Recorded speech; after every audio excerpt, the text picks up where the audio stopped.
Those people who want to participate in this short talk regarding coronavirus and importance of hygiene at public place, and also the Islamic perspective regarding these sort of infections, so this is the topic today.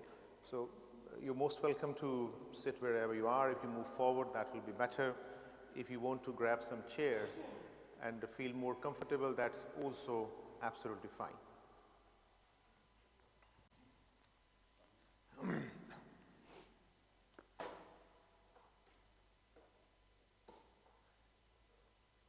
Alhamdulillah. نحمده ونستعين ونستغفر ونؤمن ونتوكل عليه ونعوذ بالله من شرور أنفسنا ومن سيئات أعمالنا ومن يهده الله فلا مضل له ومن يضلل فلا هادي له ونشهد أن لا إله إلا الله وحده لا شريك له ونشهد أن محمدا عبده ورسوله أما بعد.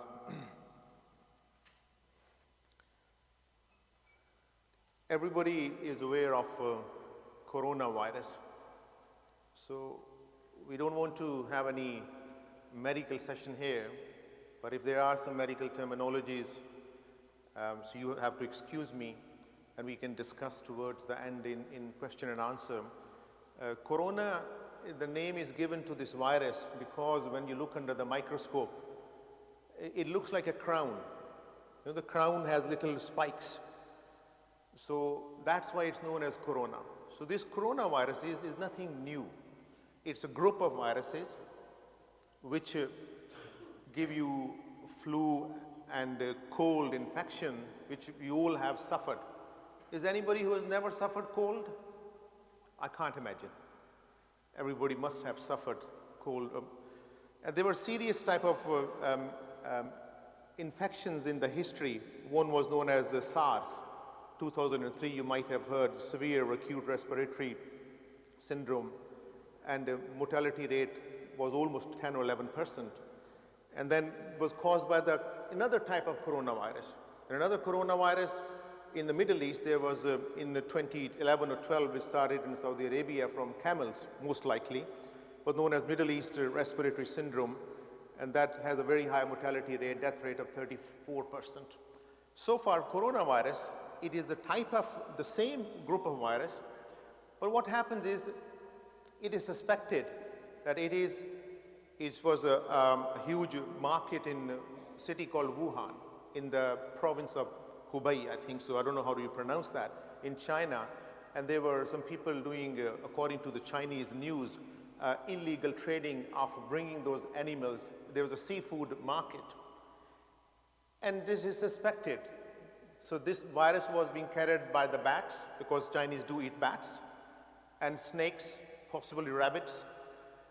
And so this is known as a migration of a virus from animal to human being.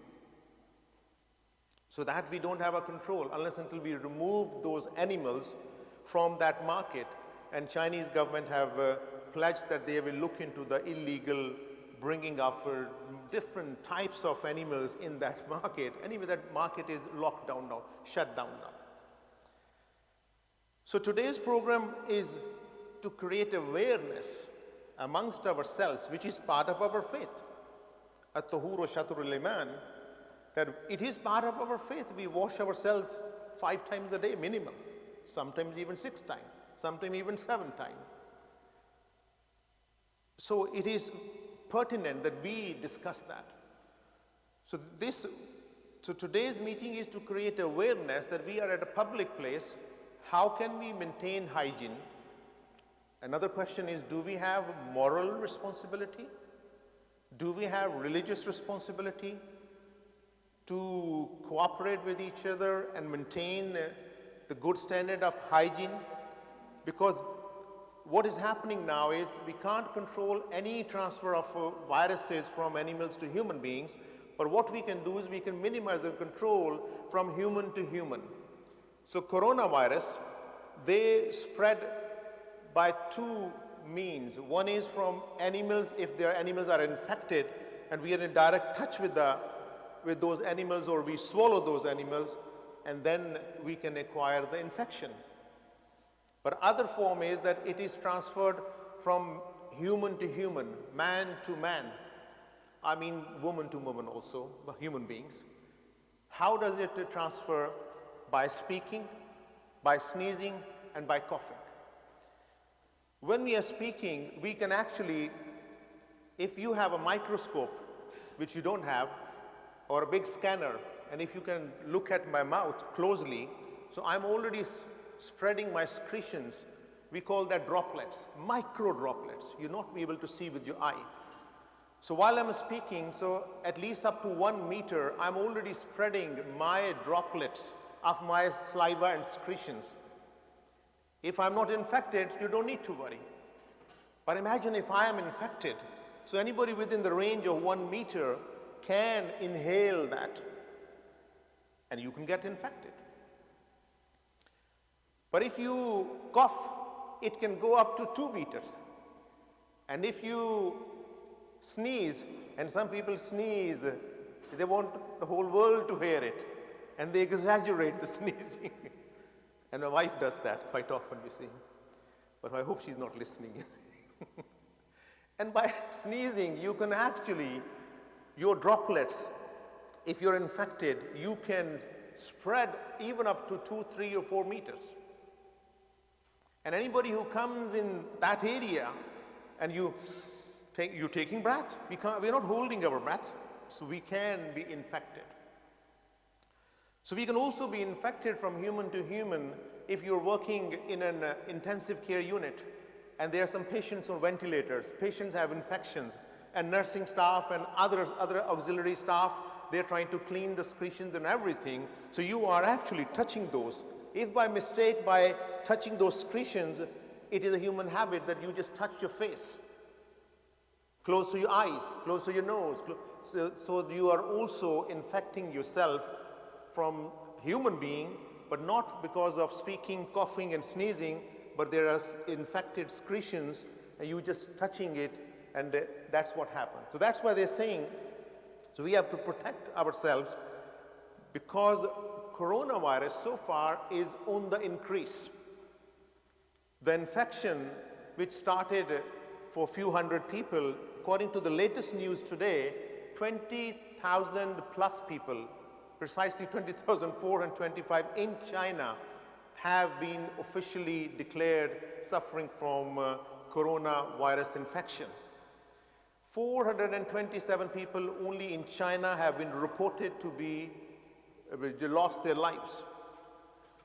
All over the world, there are at least 200 cases in Taiwan, Singapore, Hong Kong, Australia. The UAE has got 5 cases. India has got 3 cases. Spain, Sweden, small number, 1 or 2 cases. Altogether, almost 200 cases spread in 28 countries of the world. Macau, South Korea, Singapore, very high number, and Taiwan is the highest one. So this is not something which is a small thing. And the United Nations, it was first detected in December.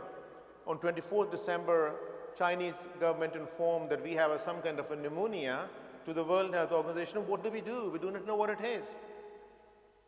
And then on 31st of December, it actually was given the name. And the name, it was known it was a coronavirus, but they called it 2019, year 2019, little dash, N, novel, a new one, COV, coronavirus. So it has a name now, just like you have a name, I have a name. So this has been given a name, 2019 nCoV.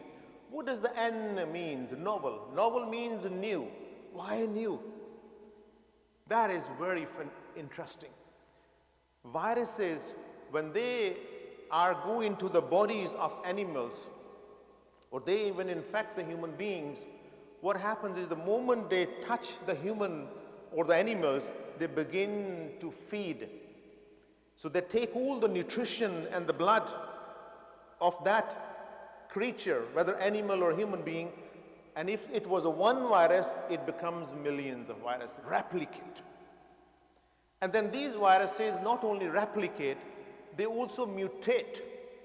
Mutation means it is still a virus, but it started off as a virus A, a one shape and one size and one capacity to infect. And then it becomes a different type. So, subhanallah, Allah has made the viruses totally invisible to human beings, and they always are harmful to human beings. Whereas there are certain bacteria, again microscopic, but some bacteria are our friends. They're already within our bodies, billions of them, not millions, billions of them, but some are our enemies and cause infection. But all the viruses cause infection, and they are not our friends. So this coronavirus, whenever it started and detected, and now it is mutating, it is becoming, changing the form, a new form. Like human beings, when they're all born good Muslims, and we change the forms, some become a believer, some become a disbeliever, some become a tyrant. Human beings are also changing their nature and form. Some become hypocrites, some become liars, some become others. But we are still human beings. So coronavirus is still a coronavirus, but this one is actually a different from what was detected in the past, and which causes cold and flu. So this is the history of that. World Health Organization on 30th January, everybody knows, has declared an international concern and crisis, public health emergency of international concern, and they're saying now it can harm other people. So far, the death rate is fortunately just over 2%, 2.1 or 2.2%. That if 100 people suffer, so 2 people will certainly die. Unlike the previous influenzas, the Black Death and happened many decades ago, or SARS virus, which had a very high death rate. So this doesn't have a very high death rate, but it is spreading. Every day you listen to the news and it is spreading, and in China, they have a lockdown. This is the city of Wuhan and Hubei and many other areas, almost more than 40 or 50 million people are in the lockdown. So in Kashmir, we have a lockdown of 8 to 9 million people, but here we have a lockdown and they are not allowed to come out. And they are trying to do everything possible what to do. Our own Foreign Secretary, Dominic Raab, he has made an announcement yesterday that all Britons should leave China before they get infected. And today's news is they're sending a chartered plane to get around 100 Britons from Wuhan and that province to bring them back. And when they bring them back, they will put them in a quarantine for 14 days. They're not allowed to contact anybody. They will be in a separate room or a place or some place converted into a small hospital, and they will be protected from, because if you are infected, you can only be infected if you have meeting somebody from Wuhan. And there are millions of people who travel between Britain and China in a period of a week or a month. So we do not know how many Chinese other people are here, but that does not mean we begin to harm them and sort of cause them issue or a problem. It's not their fault. They're only individuals. So British, then Chinese people, the government have accused America that rather than you create all this fear in the world about this virus, you should be helping us. And they're saying, you're not helping us. So Chinese government has also openly declared that they are trying their best, but they are not very efficient. There are some gaps in their services. So travelers who come from Wuhan in this country, so they are asked to call National Health Service 111, and if you are in Ireland, there is a different number for that. Now, what are the signs and symptoms of this coronavirus? If you have suffered cold and flu, we all suffered, it's not much different from that. So main symptom is cough. If 100 people get a virus, so at least 83% people, 83 or 100, will start off with a cough. And then, with fever, sorry. And then will be cough, and then will be runny nose, and then you can, if it goes to your lungs, you can have chest infection, pneumonia, and then you have a tightness of chest and a breathing difficulty. So this virus has no treatment, but if it turns into a serious pneumonia, we call it in medical ARDS, acute respiratory distress syndrome. It is so rapid, and it sort of shuts down all the immune system, and in the end also knock down your kidney. You have a kidney failure, and most people die. At least 17 to 20 people will die if they suffer from ARDS, which is a severe form of a chest infection and pneumonia. Most people who have died or dying, they are 55 or plus. And out of those 55 or plus, some young people in 40s have also died.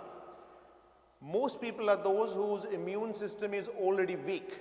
Either they have diabetes or high blood pressure or some other immunological problems or heart problems or some other diseases where the immune system is impacted, or they might have a liver disease or hepatitis. So those people are most affected. But anybody can get infection. That's not something that nobody is immune, not even a small child or people are immune. So these are the signs and symptoms. And as I said, it spreads from a droplet infection. It spread from secretions of other people. And let's suppose, and it can also spread from shaking hands. How ridiculous is that? Very simple. If somebody's got a cold or a flu or a coronavirus, and they already have the virus on their hand because they're touching their face and they're speaking and they are within that vicinity, we call it a self-infection. So you're infecting yourself. You're already infected, doesn't make difference. So if it is in your hands, and your hands can become weapons now, you do not know, other people do not know. Because if you shake hand with the person, that person will not get an infection just by shaking hand. But if that person is actually scratching the face, touching the nose, rubbing your eyes or around eyes, now you are passing, so you're taking that virus. This is what happens. So that's why when people have a problem with the communicable disease, which can pass from human to human, and cold and influenza is very important because most people suffer. I think if you do a survey and have a medical team here, and after every salah, check people, you will find at least 5% people will have. If there are 100 people, 5 are suffering.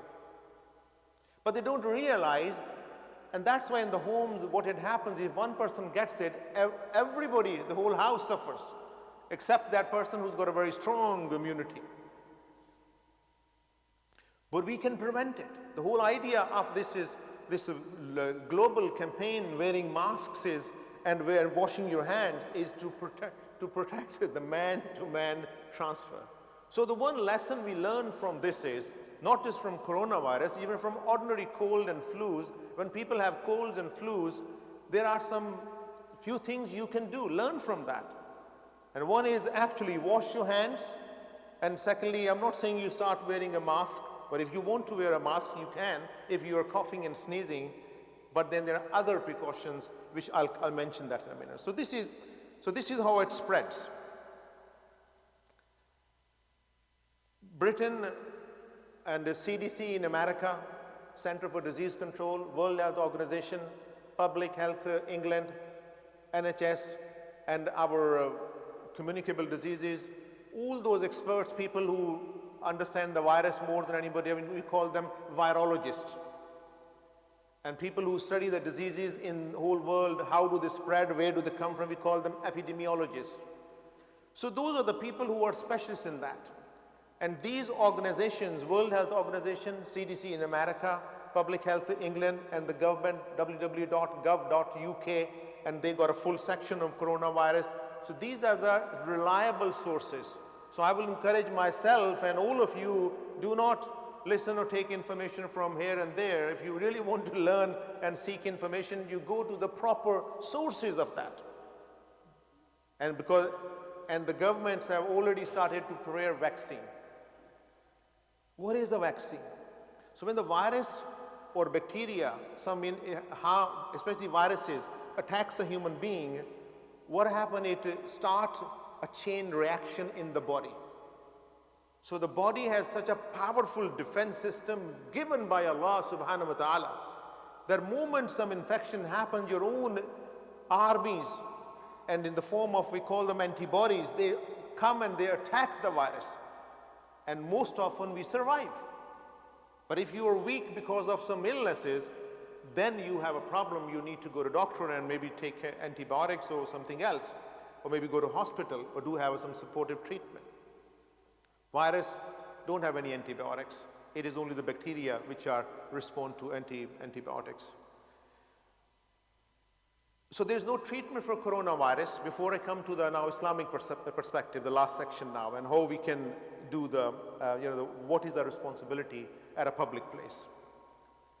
There is no treatment as such. However, if somebody has a fever and a cough, tightness of chest, and they do not know whether they got a coronavirus or not, the best thing is go to your GP or A&E department.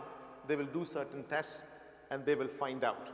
Normally it's a PCR test, and there are other tests also, and there is a laboratory established in Colindale by Public Health England, and as an emergency, they are sending the samples there. And if they suspect you got some coronavirus, they will ask you to go to a special place with a negative pressure room where you cannot pass the infection until your results are known. It will be same day. If there's no treatment, why it is important to go to doctor and A&E department? Why? When I'm saying there's no treatment. Well, it can cause you a dehydration. At least they can give you a drip. Yeah? If you got a high-grade fever, fine, there's no treatment for the virus. Somebody can give you some paracetamol or some injectable forms. And if you got some coughing, so they can give you some mask or give you some cough suppressant syrup, or we call this supportive treatment. And if somebody have a real breathing difficulty, you can't manage at home, so they can give you oxygen. If you still have a difficulty in breathing, what they can do is they can put you on a ventilator. So if somebody is suspected to have that virus, it will quickly go to the lungs and chest, so you go to the A&E department or go to your GP, and this is we call supportive treatment. The good news is 657 people who suffered from coronavirus, Chinese government have announced they have recovered fully. It's today's news.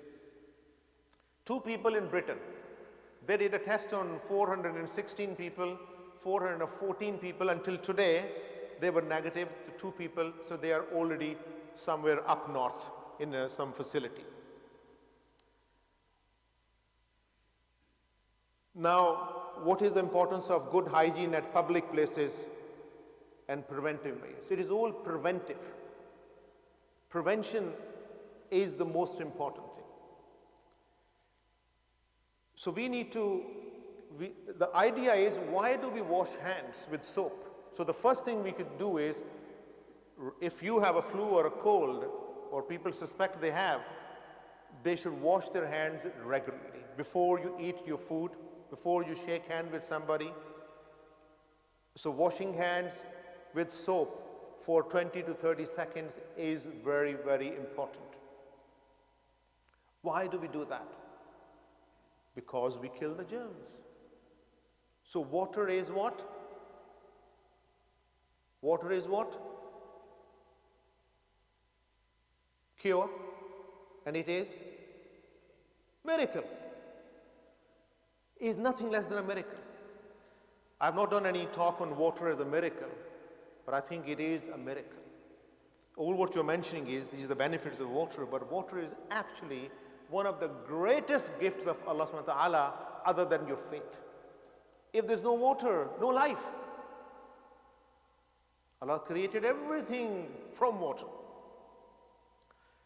Then what we do is, if we don't have a water or soap, we use hand gel, antiseptic hand gel, and we have some dispensers here. So if you put those gel and rub it thoroughly like this, not just no, you have to do this, at least 5-6 seconds, and just like we do our wudu, and this will also kill the germs almost 99% of the time. But before you put the gel on, your hands should be clean. It's not that you are repairing your car and you got a half a ton of grease on your both hands.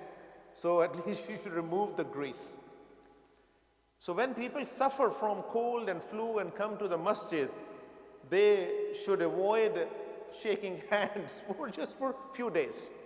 Common cold is an incubation period 7 days maximum. With coronavirus, it is 14 days. So 14 days you stay away. So why washing hands and putting gels? It is because it kills otherwise your hands will become a weapon to pass on the infection to other people. Third thing we should do is always keep the disposable tissue papers in your pocket if you're suffering from cold or flu. So the moment you have a sneeze or a cough, you take out that tissue paper and put it in front of you. But if the coughing and sneezing is very obvious, my brothers and if there are any sisters and young people, my sons and daughters, including Jahangir, our caretaker, and including imams, including Dr. Chaudhry, if you really have that, obvious coughing and sneezing, please stay home. Allah knows what's happening. We don't want other people to be infected. Stay home. And if you can negotiate with your work, people don't even go to work and children don't go to school. They're asked not to go to school because they will infect at least 10 more people. And I have heard, and you have heard, the mums sometimes, not always, cursing, oh, my son he was okay, my daughter has got this flu cold, must have been given by that girl, that boy who was sneezing and coughing. Why did he or she come to school? Have you heard this at home, who were children? Okay. So wearing mask, the surgeons in the theaters wear a special type of masks, N95 we call them. They are completely sealed. They have a complete benefit. But for a cold, we don't recommend that in Europe and America to wear the mask. If somebody wants to wear the mask, they can wear the mask, only if they have to go in the public. And best thing is if you're coughing and sneezing, try, unless it's needed, not to go to the public places, and that's important. Then another precaution, hygiene at a public places, is that if people are using the toilets, and this is important, I don't think I have ever done it, but there are wipes, wet wipes, antiseptic wipes. And there are also aerosol sprays, antiseptic sprays. So the government and the departments and World Health Organization, they recommend if in an area where there are possibilities of flu and cold, if you carry those wet wipes, and if you go to a public toilet, you can wipe the seat or the handle or whatever you touch. And we have never done it. And many people bring a lot of infections from public toilets. They do not even know.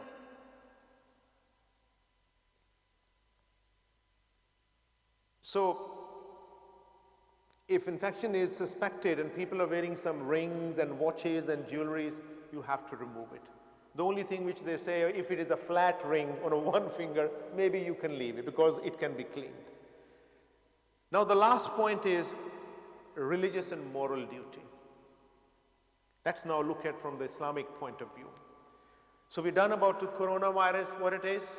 We've done its signs and symptoms. We've done its supportive treatment. We know how it came, from which city and why, what are the suspicions, and what are the drastic pneumonias and chest infection which can kill people, and still it is in the increase. From religious point of view, at a public place, you and me and all of us are under obligation of ta'awanu lal birri wa taqwa. We have to cooperate with what is good and beneficial and what Allah would like. And the cleanliness is half of our faith. At-tuhuru shatrul iman. It's extremely important that we cooperate with each other. This is Islamic point of view. The second Islamic point is, we call it in a principle, fastabiqul khairat. We compete with each other in doing good. So this is part of a goodness, that we don't spread that infection to other brothers and sisters in public places. And we're only talking about masjid now, but it also applies to other places of work also. Third Islamic position is at-tuhuru shatrul iman. You already know that it is half of our faith that we remain clean. By definition, don't be surprised, it is true actually. If we know, we have this information that we can transfer this infection to other people, and if we intentionally, out of our ignorance or out of our stubbornness, still transmit that infection, it will be nothing but a sin, a small level of dhulm. Every sin is a dhulm, every dhulm is a sin, but it has a grade. But it's not there's no litigation on that. You can't litigate anybody on that. The fifth Islamic point is, just like we have vaccination and the World Health Organization and our own government is very hopeful, and China is hopeful, within few weeks we will have a vaccination. A vaccination means they will collect coronavirus, weaken them, and the weakened form of coronavirus will form a vaccine. They'll inject into people, and then the antibodies will be produced in the body. They'll be able to defend themselves. But remember, the next year coronavirus could be different. We may have to give a new vaccine because they keep on changing their faces.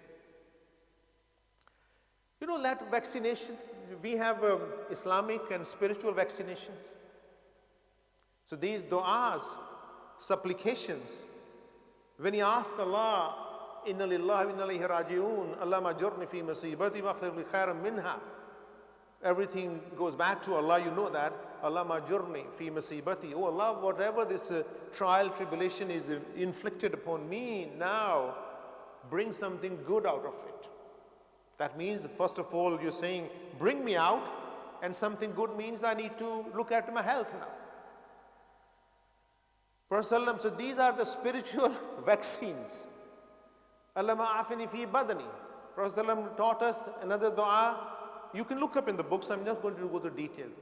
Allahumma afini fi badani. Oh Allah, give me the well-being in my body, my basari, my eyes, my sam'i, my qalbi, my heart, and so forth until the end.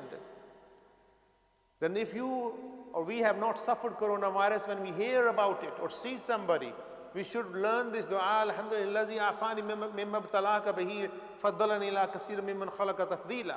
This is very famous dua that, Ya Allah, I'm grateful to you that, you know, whatever other person is suffering, and you have saved me from that and given me preference over other people. Alhamdulillah. And people are sending some du'as in the WhatsApp. This is the dua, this is the cure for coronavirus. So let me make it very clear. I think it's important to clarify. These are preventive measures, not curative. If you have a coronavirus or a cancer or a heart problem, you will have to go to your GP, to your doctor, to the specialist, to the hospital, and take antibiotics or even have a surgery or bypass or whatever it is. These are preventive things. Remember that. Of course, if Allah wants to cure, He can cure. That's a different thing. But these are preventive things. That's why our Prophet Muhammad ﷺ was reciting these dua on daily basis. So somebody sending, you know, Allah min ya'udhu min al-barsi wal-juzami, you know, that dua and wasayil isqam, oh Allah, protect me from leprosy and from skin conditions and from junoon, from insanity, from madness, and wasayil isqam, from every type of. So this is a cure for the coronavirus. This can be a preventive thing, but once you have a coronavirus, you have to have a treatment. Allahumma rabban nas washfi anta shafi la shafa la shifa illa anta saqam. Another very famous dua that Allah, you give the real shifa is bil ba'sa. Oh Allah, remove this difficulty from me. This ba'sa. Ba'sa means a difficulty. It could be illness, it could be sickness, it could be fever. When we have a fever, what do we say? La ba'sa tahurun insha'Allah ta'ala. Nothing will affect you, and it will insha'Allah will purify you from your own sins, this fever. So there are so many du'as which are like spiritual preventive vaccination. One beautiful du'a is Allah min yasluka sihhata wal iffata wal amanata wa husn khulqi wa rida bil qadar. Oh Allah, I ask from you, give me the sihha, the good health, wal iffa, the well-being. I don't want only good health, that my liver is fine, my kidney is fine, my heart is fine, my brain is fine. What if I'm sad and miserable and lazy? So, sihat, wal iffata, give me Allah well-being. I remain motivated, I remain active, I remain optimistic. Wal iffata, wal amanata, which means security which we have in this country, and many countries don't have security for our brothers and sisters.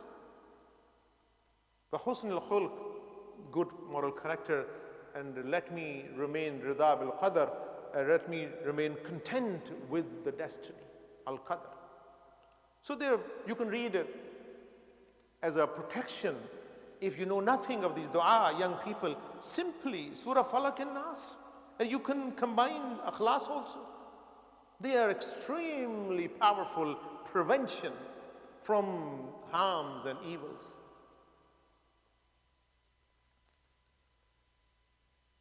Public property dispensers we have installed in here, and we should thank those people who reminded the trustees, reminded the people that this is important, that people who suffer, you can come to the mosque, but do wash your hands, and if you've forgotten to wash your hands, you want to have a double protection, also rub through that sort of antiseptic solution in those dispensers, which Shahid Raza, we should be all grateful to him that he pointed this point, and he's been pointing on for a long period of time.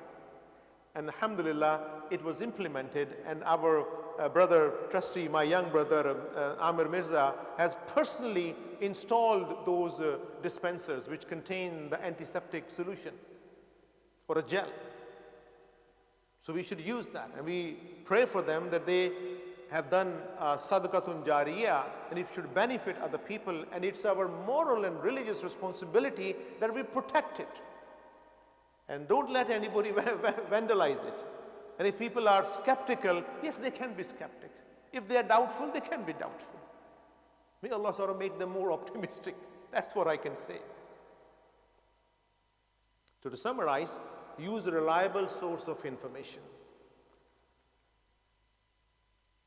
But additional good hygiene for Muslims is also important. Sometimes our brothers come and their socks are smelling, their clothes are smelling, their hair is not properly combed, their shoes looks like full of dirt and filth. It could be carrying some infective microscopic organisms.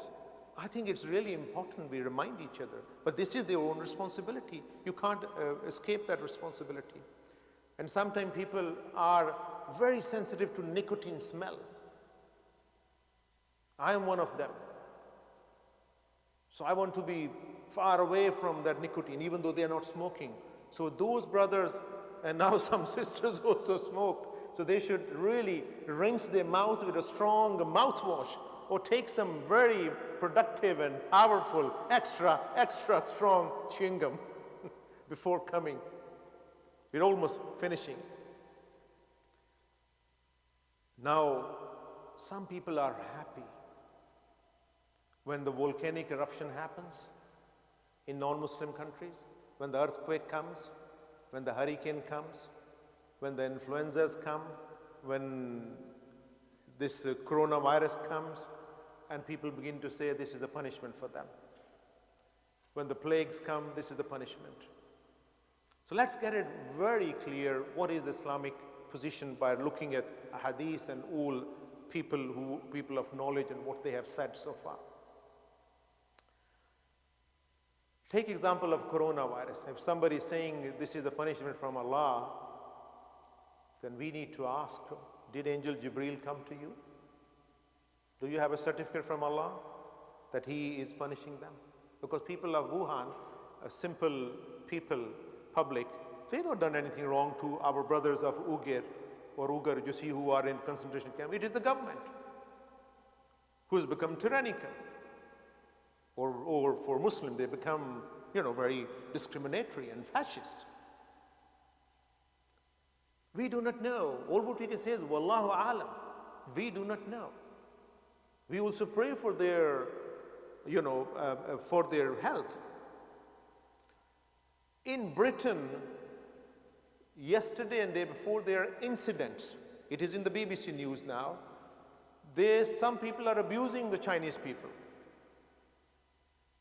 Just like if somebody does something 1,000 miles away and they blame the whole Muslims. And the government has said, go and read in the BBC News, clearly said that nobody does that. If any offense is taken against any Chinese or Chinese-looking person, they should report to police immediately. It will not be tolerated. How can you stereotype all of them? How can you demonize all of them? How can you dehumanize all of them?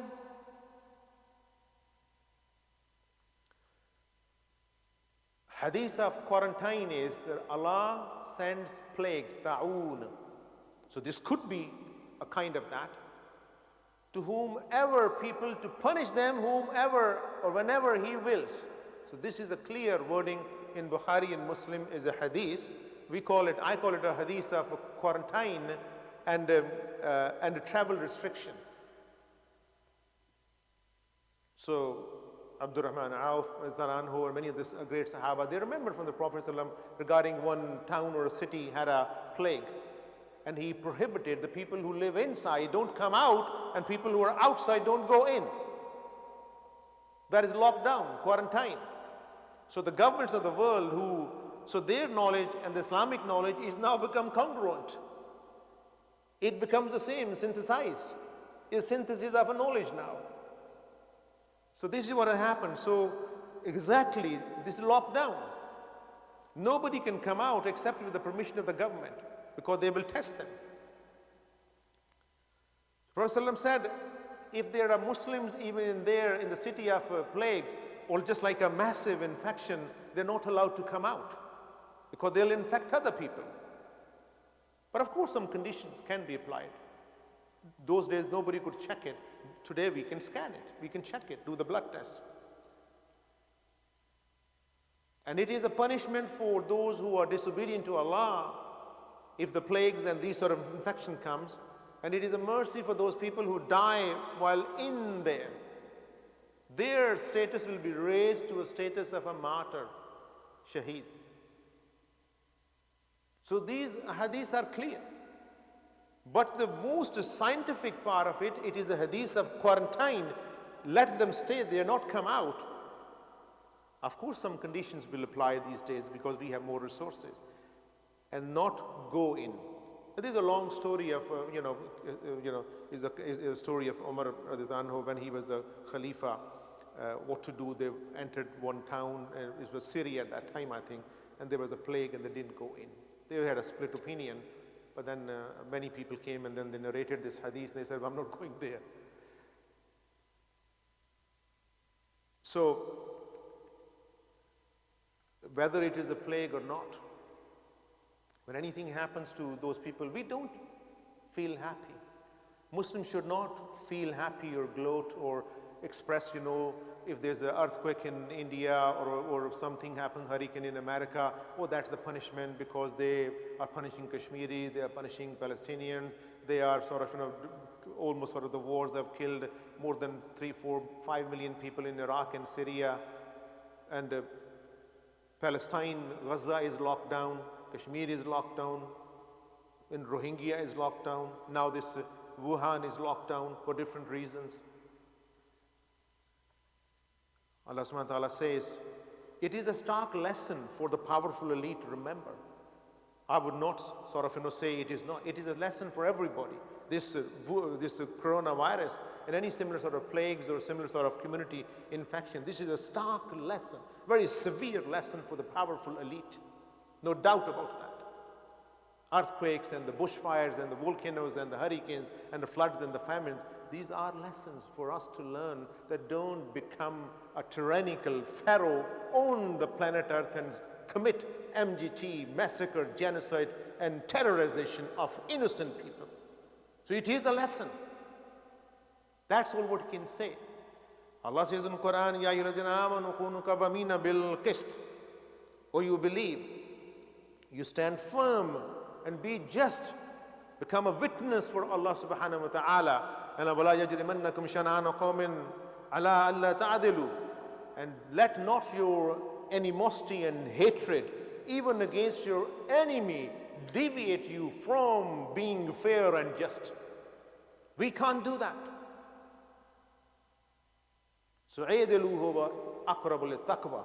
Come back to justice. Even if your thoughts are saying, well, they are responsible for millions of Muslim deaths, which they are. But if any natural calamity or something happens, we can't be happy. It could be our brothers and sisters dying there. There are many Muslims living in Wuhan, and the students studying there from Pakistan, from India, from other, and there are many Muslims there. So وَاتَّقُوا اللَّهَ إِنَّ اللَّهَ خَبِيرٌ بِمَا تَعْمَلُونَ.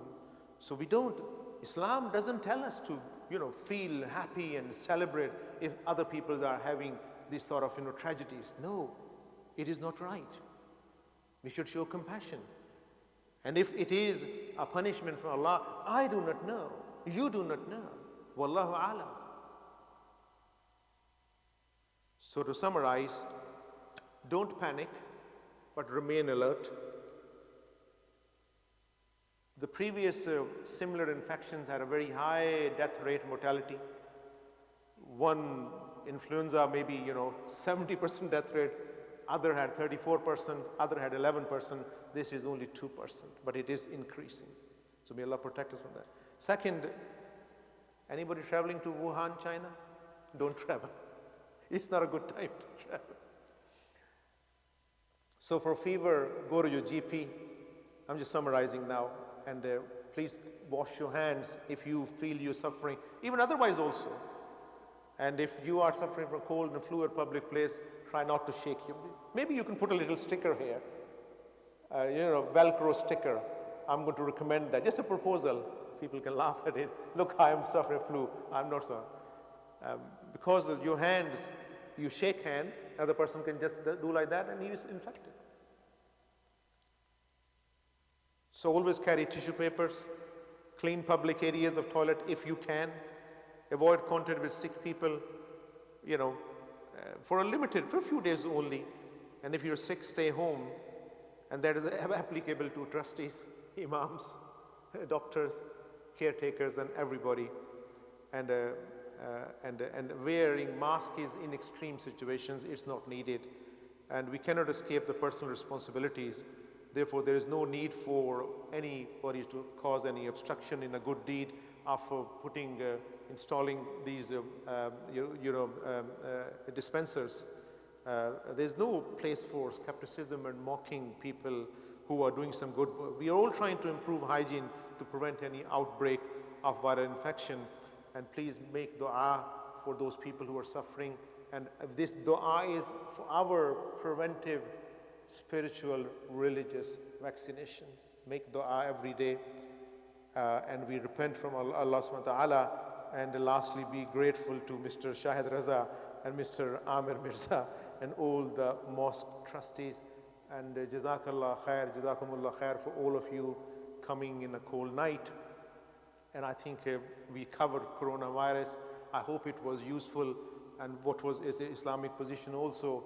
And we ask Allah to protect all of us and everybody from this infection and all over the world.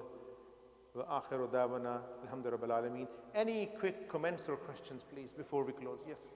So we had a Ebola virus. Now we've got corona. So what happens when these virus finish and then the next one starts, or is Ebola still happening? And are they very similar to each other? How do they? No. I think Ebola has got a different virus. It impacts the different parts of the body. The gastrointestinal system. And it doesn't, Ebola doesn't cause these sort of severe reaction to the pneumonia and chest infection. And it's also a mild with a very low mortality rate. And it can be people can be quarantined. And I think vaccinations are easy to make. This one, if we had known, we could have made the vaccination. But since we never did know that, so Ebola has turned out to be a lesser of the threat as compared to corona. I don't know much about Ebola apart from what general information, because it's a very specialized sort of field of virology. But corona, because of the talk today, I have sort of read whatever I can. There are a lot of papers are already published in Lancet, and a lot of papers are published in America, so I know the medical side of it. But Ebola is easily controllable, I think, but quarantine is needed, yeah. Common cold virus or a flu virus, apart from the hands, but on places like your mobile phone or your keys, how long does that germ stay on that item if you don't wash it? Oh, very difficult question. How long the germs stay on your mobile phone or your keys or other inanimate objects? Door handles. I think door handles are the most difficult, because mobile phone you would not give it to other people. On your keys, you're very less likely to give the keys. Yes, there is a very small chance. But the most chance is in the door handles. If you're living in a house and if you are using the door handle, and I think other people use the same door handle, your hands are not washed. If they are washed frequently, even you minimize that chance. But other people can touch it, they will still not get the infection unless and by mistake they do like that, you see. And then of course it also depends on the strength of and the quantity and the type of the virus and the immunity of a person. It's not that everybody will get the infection, but there is a theoretical chance, and it does happen. Any other question? Alhamdulillah Rabbil Alameen wa salatu wa salam wa Rasulih al-Kareem.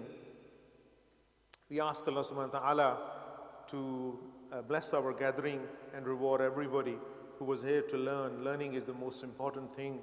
And we know that Musa alayhi salam had to travel such a long time, follow Khidr just for learning.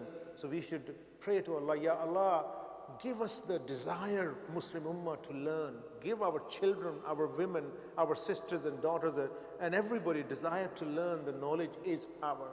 Knowledge will allow us to know more about, Ya Allah, your physical laws and chemical laws and biochemical laws. So we ask, Rabbi zidni ilma, Rabbi zidni ilma, Rabbi zidni ilma. Allahumma yasaq ilman nafi rizqan tayyiban wal mutaqabbala.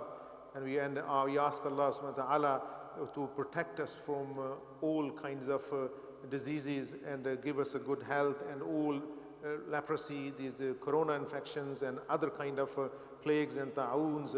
And we ask Allah, inna lillahi wa inna ilayhi raji'un, Allahumma ajurna fi musibatana wa akhrajna khayran minha. We ask Allah, even if we do suffer, so we ask Allah to bring something good out of it. And we ask Allah subhanahu wa ta'ala to give good health to all those people who are suffering, and relieve the pain, suffering, torture, and people who are in concentration camps in different parts of the world, our Muslim brothers and sisters. We ask Allah, Ya Allah, have mercy on them. اللهم لا تدع لنا ذنبا الا غفرته ولا هما الا فرجته ولا دينا الا قضيته ولا مريدا الا شفيته ولا ضالا الا هديته ولا حاجة من هواي الدنيا ولا آخرة الا قضيته يا ارحم الراحمين. سبحان ربك رب العزة عما يصفون وسلام على المرسلين والحمد لله رب العالمين برحمتك يا ارحم الراحمين. جزاكم الله خير.